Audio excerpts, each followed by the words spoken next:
It's me again, Vern. Okay, I get it. What's up, good lifers? I am back, and this area is area number 6, ministry. The service to others, as God has blessed us and assigned us to do. We all were born for purpose. Children of the kingdom of the Most High God, even those that are running around still in darkness, we all were born with purpose. We all came to the earth with an assignment. This is why the enemy begins to attack us in our youth. That's a whole message right there. There's so much into that right there. But if you think about all the things that you went through as a child, where your confidence was under attack, where people self-imposed their agenda on your lives, but people didn't understand the power of words. There are no idle words. That so when they told you you were no good, you were no good. You no good like your mama. You no good like your daddy. You're not good, no good, no good, no good. Happen in our youth because the enemy already knows that any person born has an assignment, and you get to choose. Look up the scripture and study where it talks about that the gifts and callings on our life are without repentance. That means God gave us gifts, and how we use them, whether to honor Him and move His kingdom forward, or to self-indulge or aid the enemy of our very souls, it's our decision.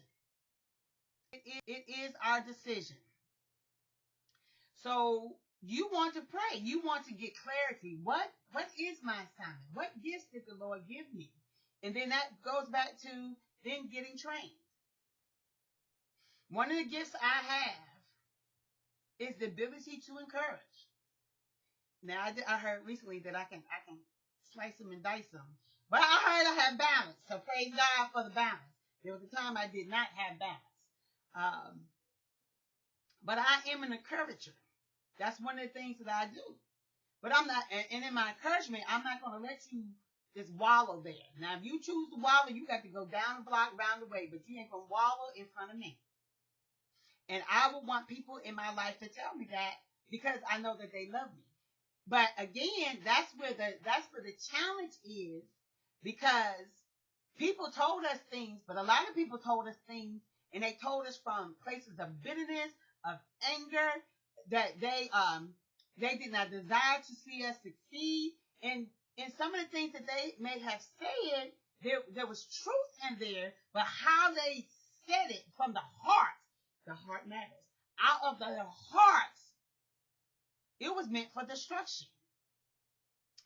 So ministry, Lord, what is my assignment? What is my assignment on the earth realm?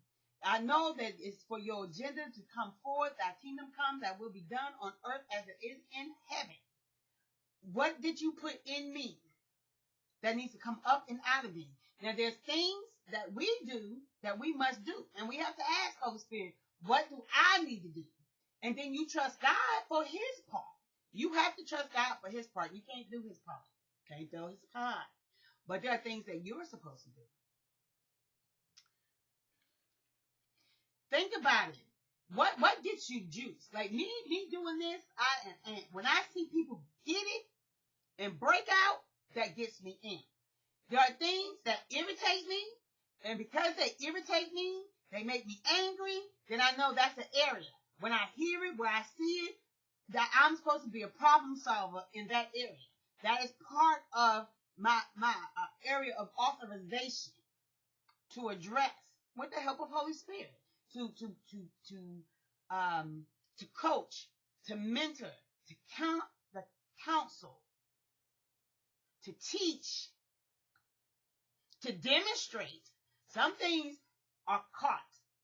There's a saying that there's things that are caught and there's things that are taught. And a lot of things are caught. So people look at your life. How did they handle that? They may not even talk to you. Then the word says that we are living epistles. They are reading us. So they're saying, That's why some people, they scratching their head.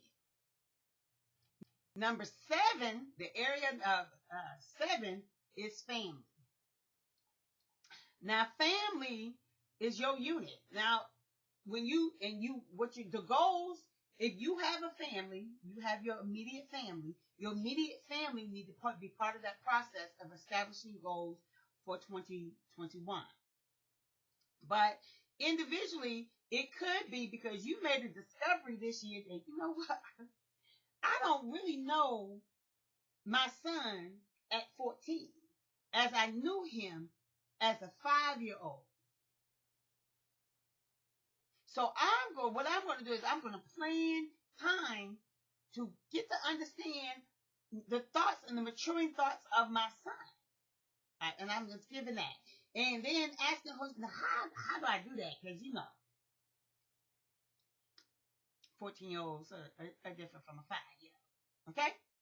And so, or even dealing with your spouse. Like, you hadn't spent so much time with your spouse and you going like this. Who did? Y'all were ships. We were so busy, so occupied that we forgot about the core. Family is God's idea, not the world's concept. But still, family must be nurtured. Family must be matured. And how are your children going to know how to build their family without the modeling? So this is not the time for regrets. Oh, I should have, and I wish I could go back. Baby, what lessons have you learned? What can you apply now? Even with your adult children,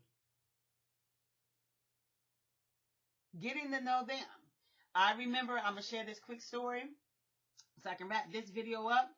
That I remember when I had come to Florida, and my mom came to visit me, and so she was in the kitchen, and we was having a conversation, and a shift happened. She's still my mama, but when I saw her, when I was watching her, I was like, my mama's a real person. Some of y'all understand what I'm saying. She done had a lifetime of experience that has shaped her. She's just not just that I knew her as just my mama, but she became to me a woman who had a lifetime of experiences, good, bad, ugly, great. And her experiences is what that's what she's speaking out of. And so we then move towards more of a, she's still the mama, I'm still the daughter, but she'd be saying I'll be mommying her, but we moved into a friendship. So the dimensions of our relationship shifted. So I covered 2 areas in this video, your ministry and your family.